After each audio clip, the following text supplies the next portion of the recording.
So without further ado, I'm going to introduce Dan Krisha from Mutual of Omaha, and he's going to come share with you his anatomy of a first-party data use case. Thank you, Dan. Welcome. Thank you.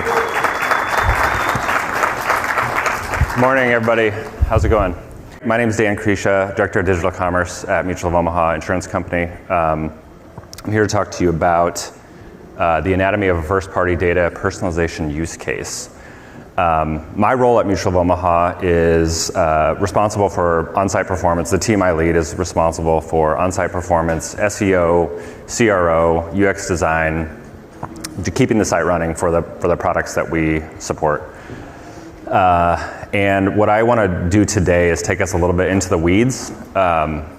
When I've been to conferences like this in the past, what I've found to be most helpful are sessions that really go into details and explain how we actually do things. And so I'm hoping to do that for this session, and hopefully those of you who haven't done something like this will find that useful. If you have, this may be a little bit of a 101. But anyway, let's get into it. So just to kind of open with a background on the company that I work for, Mutual of Omaha Insurance Company was founded in 1909. We insure Medicare supplement, life insurance, long-term care, disability. We have a mortgage operation, a few other things. We enjoy excellent market position in our two big DTC segments, simplified issue, final expense life insurance, and Medicare supplement. We're a great place to work. And then we take a certain level of pride in our mutual status. And for an insurance company, a mutual insurance company, that means that we're owned by our policyholders. Profits generated by the company don't go to Wall Street. They go back to the policyholders in the form of reduced premiums or dividends, or into the company to help us grow and serve more customers. Our Telium journey began in 2020. We had a few proof of concept use cases. Those were successful, so we moved to a full implementation in 2022. On the private cloud, HIPAA compliant. We did things like bring in third-party data, deploy a bunch of different CAPI use cases, did some returning user personalization, and a few other things. Consent integration was one of the few other things. But I think a lot of people in this room will agree that the true value of a CDP lies in personalizing based on first-party data. And so that's what I want to talk about here today. So our use case is this. Most of our marketing that we do at Mutual of Omaha, and I imagine it's true for other similar companies, is to prospects or non-customers. So like the average number of products that a policyholder of ours has is less than 2, right? Most people just have 1. And that said, there are some really good use cases for when you should have 2. Medicare does not offer dental coverage, nor does a standardized Medicare supplement plan. So if someone has original Medicare and a Medicare supplement, they're going to need a dental policy unless they don't want dental coverage, which most people should have. So the problem was that we didn't know when our own customers were shopping on our site, so we're not able to deliver that personalized recommendation.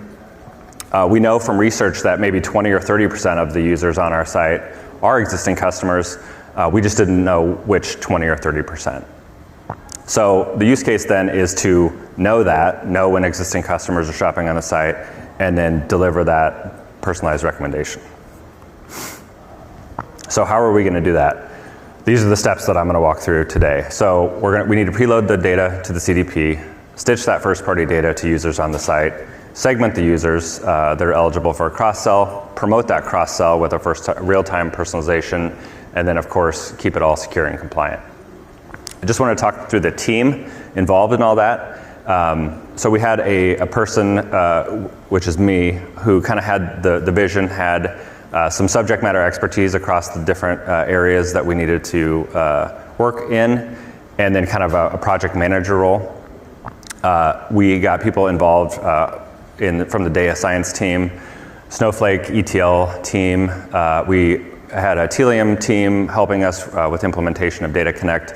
Our email team was involved. We had help from a few different web developers along the way. we had a UX designer and our conversion rate optimization specialist all kind of chipped in. Yeah. One thing I wanted to mention here is that the model here was not ideal, like in terms of resourcing. It was kind of a beg, borrow, and steal, and that made all this project take a lot more time than it needed to. We basically kind of ran as hard as we could until we hit a roadblock, figured out who we needed help from to resolve that, and then ran hard to the next roadblock. So I don't recommend that, but obviously, sometimes you have to figure out a way to make it work. So yeah, that was kind of the way we did it here. Just to briefly touch on our personalization stack, pretty straightforward here. We have user behavior from our website, first-party data from our Snowflake instance, and then some assistance with identity stitching from Salesforce Marketing Cloud. All that feeds into Telium for user segmentation and building the profile, which is then extended to Optimizely to handle the personalization and measure the outcomes. One vendor not on this slide is Invoca, but they've been a great partner of ours over the years, and they actually feed conversion data to Optimizely as well. Okay, so step one, we need summarized first-party data, right? We need relevant policy data so that we can do this cross-sell. We need that loaded in the CDP and ready to go for when a user hits the site. And it needs to be up to date, and it needs to be economical in terms of event volume usage. So here are the steps in that first step, which this is the longest slide of all, so bear with me here. So step one was creating an isolated domain in Snowflake for Telium to kind of get our IT security folks comfortable with the arrangement of giving Telium credentials for our Snowflake. We wrote a big, long query, lots of tables, lots of joins, lots of logic to query all of our active policyholder data and then summarize it into a single row for every customer. That was kind of my mantra as I was talking to all the people involved, how we were going to do this. We need to summarize it to a single row. And then one trick that our data science team came up with here was using an MD5 hash that essentially concatenated all of the columns in that query and hashed it into a single value, which made it really easy to compare to see if anything has changed. So we have a merge statement that looks to see, does this MD5 hash match the MD5 hash from yesterday? If so, leave it alone. If it's different, then add it. And add an update date so that we can run logic on it. So that works out pretty well. We run that daily. And then next we have our Telium Data Connect, where there's a recipe is the kind of terminology there that houses our Snowflake credentials and the workflow.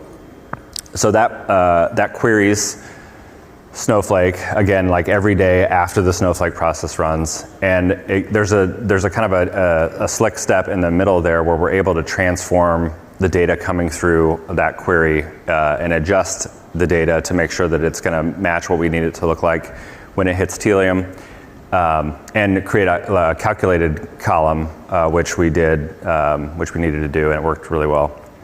So the next, we're sending each of these rows as an event to our collect endpoint. About 45 data points are going across, and again, we're really processing deltas only. Deletes will fall off on their own after 13 months, so we're talking about new customers and changes to existing customers.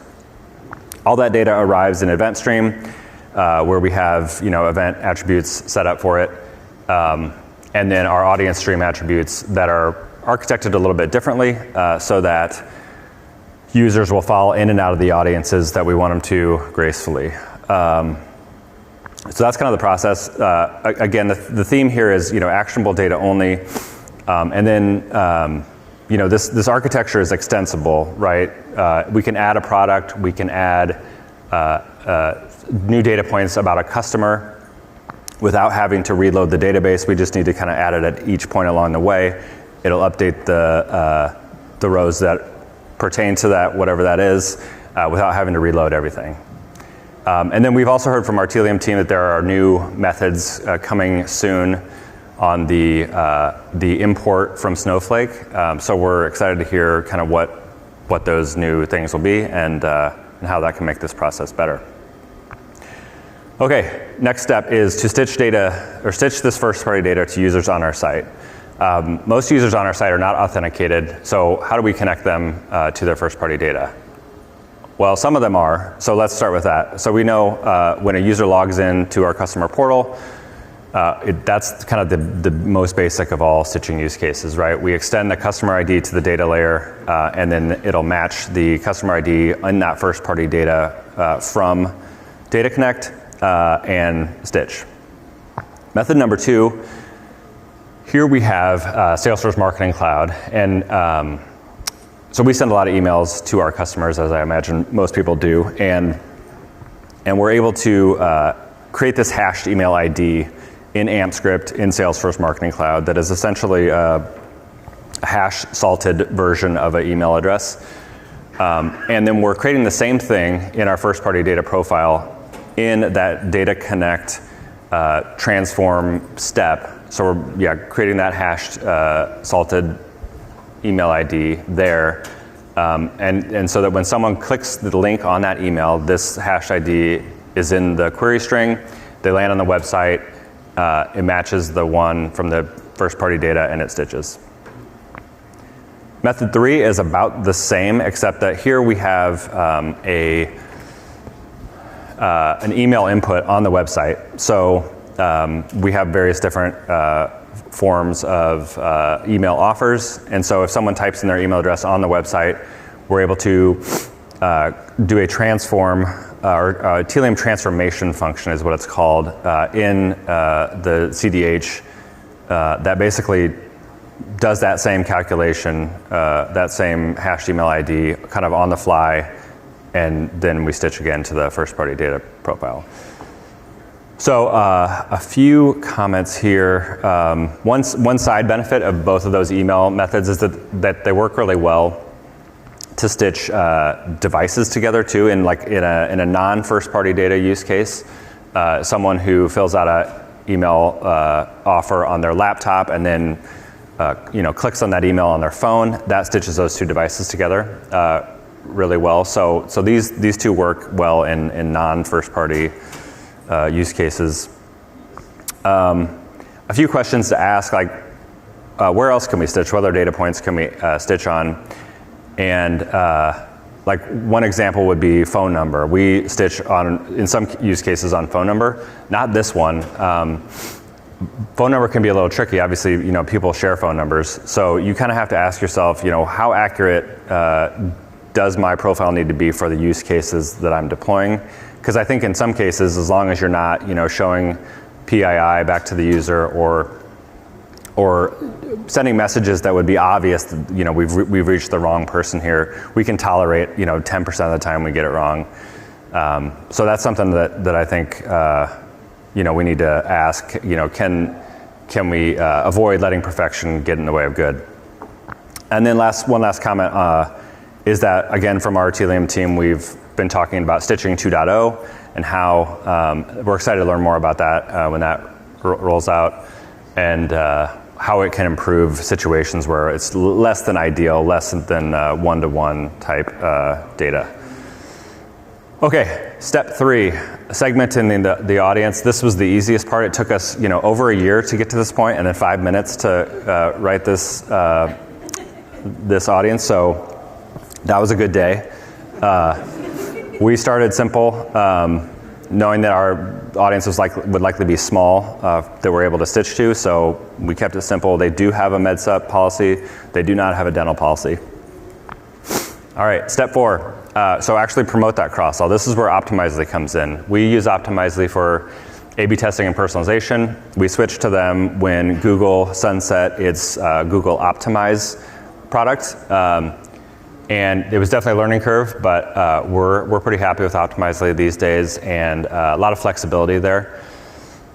And one example of that is how we're connecting our Optimizely audience with the Telium audience. So what we've done here is create a custom audience in Optimizely that uses a custom JavaScript condition So, which just looks at the Telium object in the user's local storage to see, does that audience exist? If it does exist, then they're in the Optimizely audience. If it doesn't, they're not. So pretty simple. Here's our Optimizely configuration. So this is a personalization in Optimizely. The UX involved are these things called toasts, which I'll show you in a second.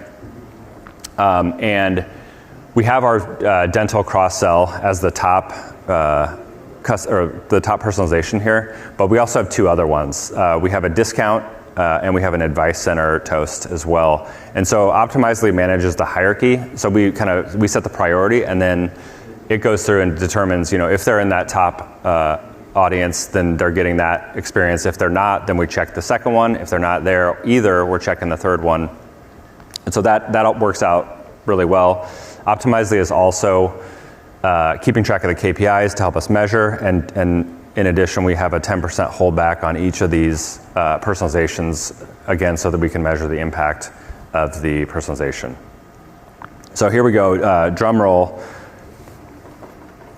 There it is. It's not too flashy. It's funny, like you work for a year and a half, and that's what it is. But like this is foundational, right? Like we've built this capability to do so many different things, but this is the first one. So it's a subtle, nod to like the next best action for the user. It's not in your face. It's not saying, hey, we know you are who you are. You need this thing. It's just a kind of a nudge in that direction. So, all right. Before I talk about results, I just want to go through the kind of the privacy component of all this. Privacy has become a bit of a hobby of mine over the last few years. I talk to my privacy office more than my family some days, which is unfortunate. So the core principles are really informing your users through the privacy notice on your site how we're using their data. Everybody's got a privacy notice, but whenever you do something new, you always need to check and make sure that it's covered in that privacy notice. Mutual of Omaha is a HIPAA-covered entity because of our health insurance, and so we are required to be HIPAA compliant when it comes to customer data. So we do that through our arrangement with Telium. We have a BAA in place. We're on the private cloud.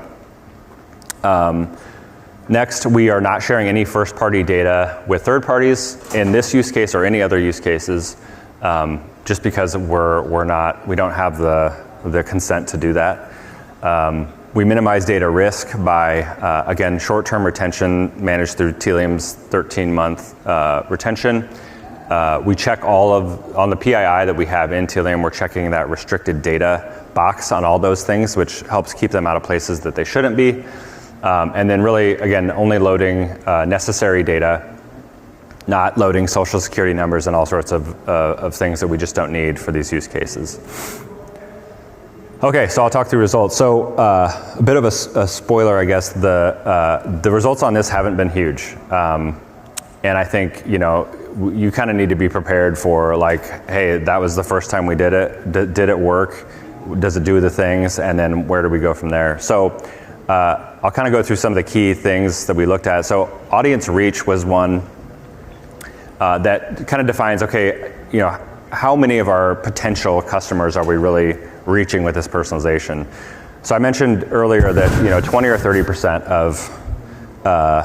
of our customers, we believe, or 20 or 30% of the users on the site we believe are our customers. So that would be the absolute max reach that we could get if we stitched everybody. But we knew we were going to stitch everybody. So I thought maybe 10% reach would be a good number. The reach is 2%. So definitely not reaching as many of the potential cross-sell users that we would like to, but it's a starting point. On the clicks on the toast itself, again, would have hoped for something a little higher here, and maybe it is a suggestion that we should make that toast a little bit more aggressive, but the click-through rate is only 4% on the toast. So the next 2 points here are inbound calls, that someone would make after the toast. Again, that comes to us through Invoca, or application starts and submits.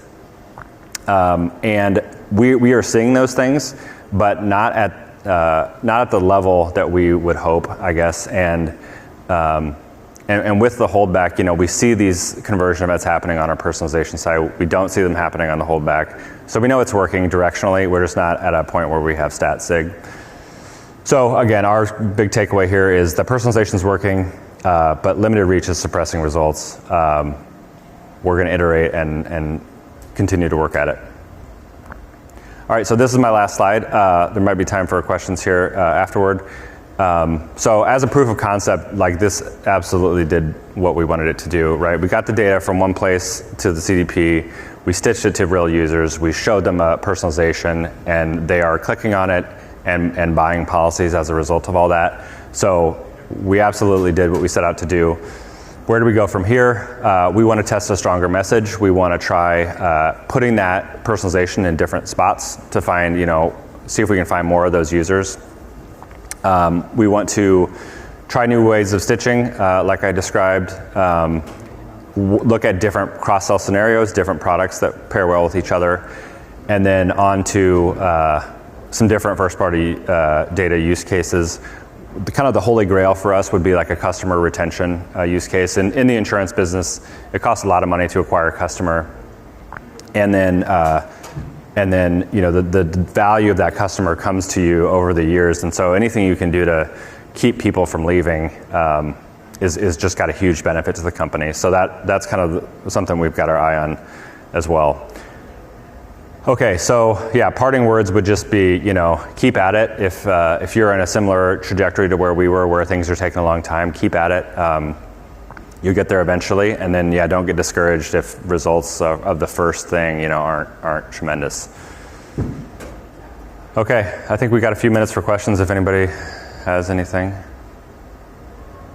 No? We got a mic runner here.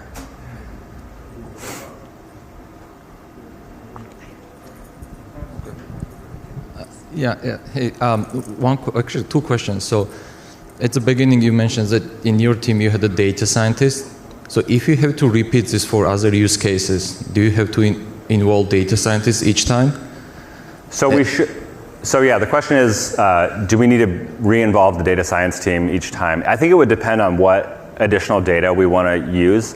We pulled in data for a number of different products here, knowing that we would want to do cross-sell use cases with other products. And I think the way the query is built is simple enough that we could change things. If we brought in a whole new product category, we probably would need to talk to them again and make sure that we knew how to add that correctly. Okay, and the second question was that, have you tried post email? For example, people come on the website and you can send the email afterwards?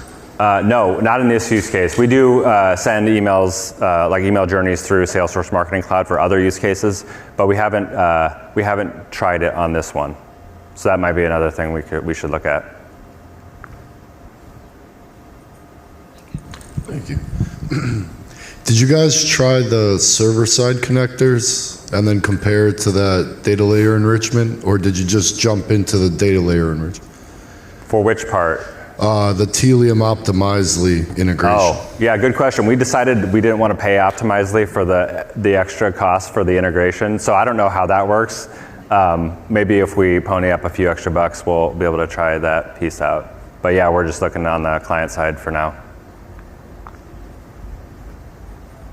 All right, we good? All right, thanks everybody. Thank you, Dan. Thank you so much.